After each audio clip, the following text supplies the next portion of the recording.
So good morning students. Today I am going to discuss a new topic, that is second law of thermodynamics.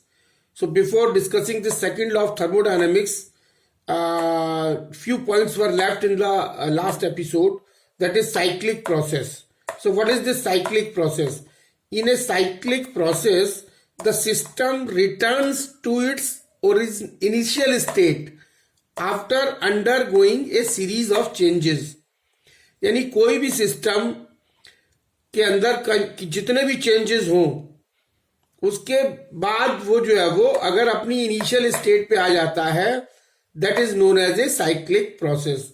In a cyclic process the system returns to its or initial state after undergoing a series of changes. तो अब क्या होता है, हम जानते हैं कि as we know that as internal energy is a state function. Internal energy क्या है? State function.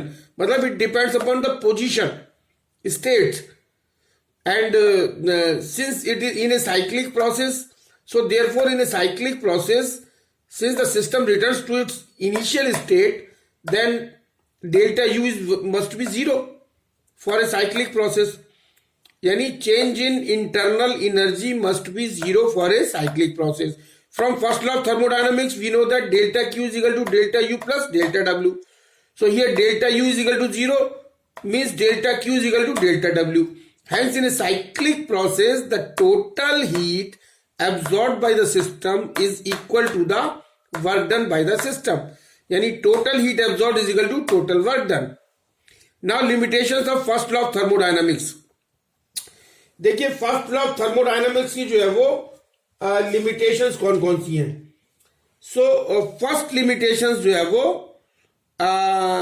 ये है first law of thermodynamics, it does not indicate the direction of transfer of heat. यानी फर्स्ट लॉ ऑफ थर्मोडायनामिक्स से ये नहीं पता लगता कि हीट के ट्रांसफर की डायरेक्शन जो है वो कौन सी है. एंड इट डज नॉट, अच्छा इसमें क्या है कि heat always, actually we know that heat always flows from a hot body to a cold body. First law, लेकिन first law does not give any reason as to why heat can not flow from a cold body to a hot one. यानी इसकी limitation ये है कि heat hot body से cold body की तरफ तो फ्लो करती है, लेकिन फर्स्ट लॉ ऑफ थर्मोडायनेमिक्स ये नहीं बताता कि ये कोल्ड बॉडी से हॉट बॉडी की तरफ क्यों नहीं फ्लो करती heat. Second limitation is it does not tell anything about the conditions under which heat can be converted into mechanical work. और फर्स्ट लॉ ऑफ थर्मोडायनेमिक्स से ये क्लियर नहीं होता कि जो हीट कन्वर्ट होती है मैकेनिकल वर्क में ये किस कंडीशंस में होती हैं. और you can say that first law explains the stopping of a revolving wheel due to conversion of its kinetic energy into heat due to friction. यानी कोई एक रिवॉल्विंग व्हील है और उसको अगर घुमा के छोड़ दिया जाए तो धीरे धीरे वो रुक जाता है. क्यों? क्योंकि फ्रिक्शन की वजह से उसमें हीट प्रोड्यूस हो जाती है. तो काइनेटिक एनर्जी किस में कन्वर्ट हो जाती है? हीट एनर्जी में, और धीरे धीरे वो रुक जाता है. But it fails to explain as to why the heat energy can not be converted into kinetic energy of rotation of the wheel and put it back into rotation. लेकिन इस फर्स्ट लॉ ऑफ थर्मोडायनेमिक्स से ये नहीं पता लगता कि अगर कोई रोटेटिंग व्हील है तो वो धीरे धीरे फ्रिक्शन के कारण जो है वो हीट एनर्जी प्रोड्यूस होकर के रुक जाता है. लेकिन फर्स्ट लॉ ऑफ थर्मोडायनेमिक्स ये नहीं बताता कि वो जो हीट एनर्जी प्रोड्यूस हुई उससे वापस जो है वो व्हील जो है वो क्यों नहीं रोटेट करने लगता, जबकि it is based upon the law of conservation of energy. And the third one is it does not indicate the extent to which heat energy can be converted into mechanical work continuously. और ये इससे ये भी नहीं पता लगता कि हमारी जो हीट एनर्जी हमने कितनी दी और हमारा मैकेनिकल वर्क कितना हुआ, या पूरी की पूरी हीट जो है वो एनर्जी हमारी पूरे के पूरे मैकेनिकल वर्क में कन्वर्ट हो गई. तो ये तीसरी चीज ये है कि it does not indicate the extent to which heat energy can be converted into mechanical work continuously. So these are the three limitations. Now coming to the important topic, that is second law of thermodynamics. So what is this second law of thermodynamics? The second law of thermodynamics this is a very important topic, second law of thermodynamics. So the first law, actually we know that the first law of thermodynamics is based upon the principle of law of conservation of energy, and the principle which disallows many phenomena consistent of first law of thermodynamics is known as the second law of thermodynamics. इसका ये मतलब हुआ कि जो भी limitations हमारी first law of thermodynamics की हैं, वही हमारी जो है वो प्रिंसिपल जो डिसअलाउ करते हैं many phenomena consistent of first law of thermodynamics is known as the second law of thermodynamics. यानी एक तरीके से हम ये समझते हैं कि जो फर्स्ट लॉ ऑफ थर्मोडायनामिक्स की जो हमारी लिमिटेशंस हैं, that is the second law of thermodynamics. Now regarding this thermodynamics, the second law of thermodynamics, Kelvin-Planck's statement. There are two statements. First was given by Kelvin and Planck's, known as Kelvin-Planck's statement, and the second statement was given by Clausius, known as Clausius statements.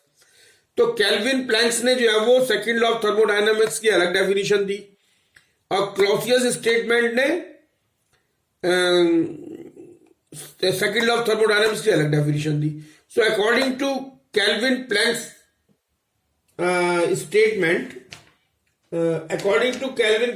Statement, no process is possible whose sole result is the absorption of heat from a reservoir and the complete conversion of heat into work.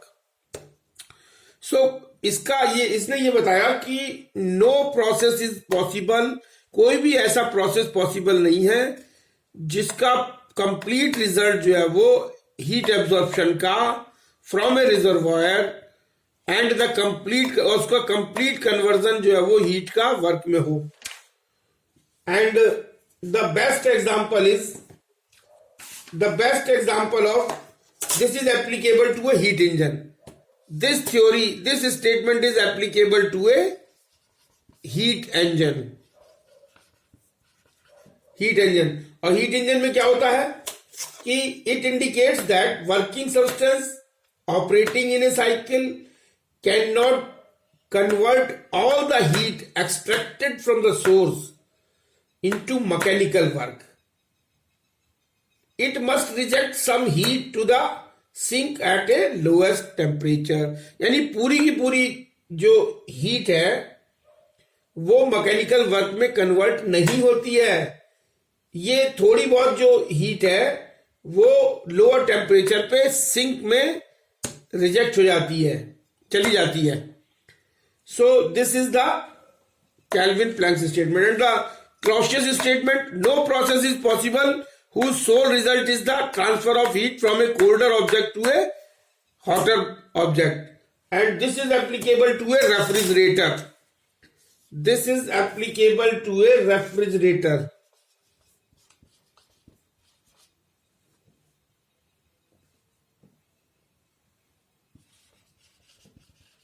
Refrigerator. This is applicable to heat engine. This is applicable to refrigerator. And the working substance can absorb heat from a cold body.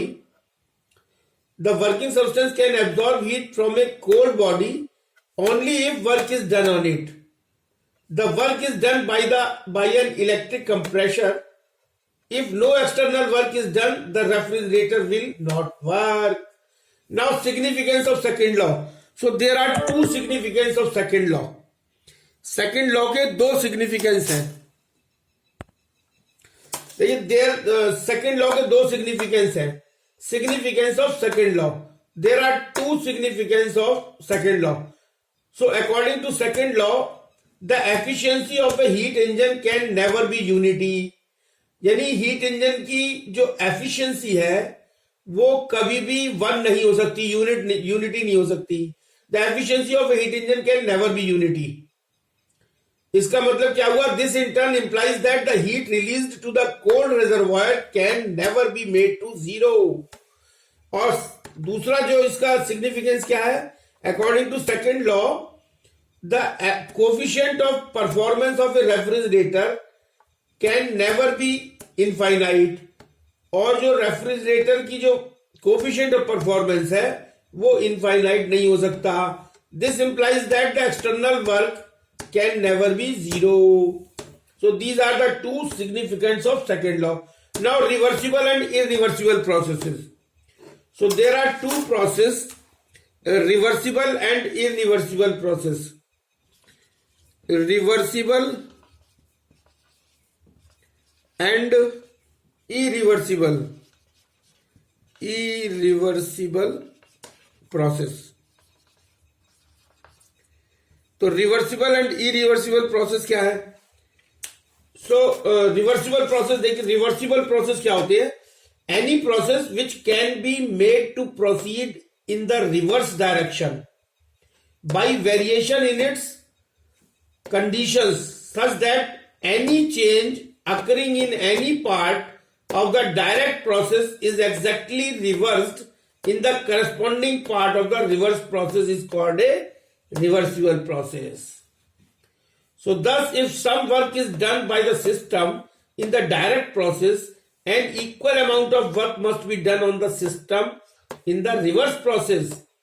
If some heat is absorbed by the system in the direct process, it must release an equal amount of heat to the surroundings in the reverse process. At the end of the reversible process, both the system and the surrounding must return to their initial states. Now, what is necessary conditions for a reversible process? The process must be quasi-static, and the dissipative forces such as viscosity, friction, inelasticity should be absent.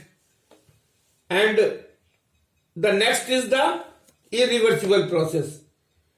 Any process which cannot be retraced in the reverse direction exactly is called an irreversible process. Most of the processes occurring in the nature are irreversible process. Just like example, diffusion of gases, it is a irreversible process. Dissolution of salt in water, it is a irreversible process. Rusting of iron, it is a irreversible process. Sudden expansion or contraction of a gas, it is a irreversible process. So this is all about the chapter. This is the end of the chapter number 12, that is thermodynamics. Thank you very much.